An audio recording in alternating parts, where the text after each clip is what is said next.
தலைப்பு: அவளை அவளாக இருக்க விடுங்கள். அச்சமற்ற விழிகளோடு அக்கினியாய் வந்தாள் அவள், காலத்தின் கட்டளைகளுக்கு அல்ல, தன் இதயத்தின் இசைக்கேற்ப. அப்பொழுது உலகம் அவளை நோக்கி 1000 பெயர்களை எறிந்தது. கோபக்காரி என்றது, திமிர் பிடித்தவள் என்றது, பேச்சு கேட்காதவள் என்றது, பெரியோருக்கு மதிப்பளிக்காதவள் என்றது. ஆனால் அவள் கண்களில் இருந்த கனவுகளை யாரும் காணவில்லை. அவள் மௌனத்தில் மறைந்திருந்த காயங்களை யாரும் உணரவில்லை. அவள் தலையசிக்க மறுத்த போது அதை திமிரு என்றார்கள். அவள் உண்மையை பேசும்போது அதை அகங்காரம் என்றார்கள். அவள் தன் விருப்பப்படி வாழ நினைத்த போது அதை அடக்கமில்லாதத்தனம் என்றார்கள். ஏனெனில் உலகம் பூவை ரசிக்க தெரியும், ஆனால் அதே பூவிற்கு முள்ளிருப்பதை ஏற்க தெரியாது.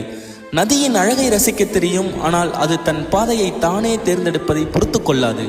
அவள் யாருடைய நிழலும் அல்ல, தன் ஒளியில் எரியும் சூரியன். யாருடைய குரலின் எதிரொலியும் அல்ல, தன் குரலில் பாடும் குயில்.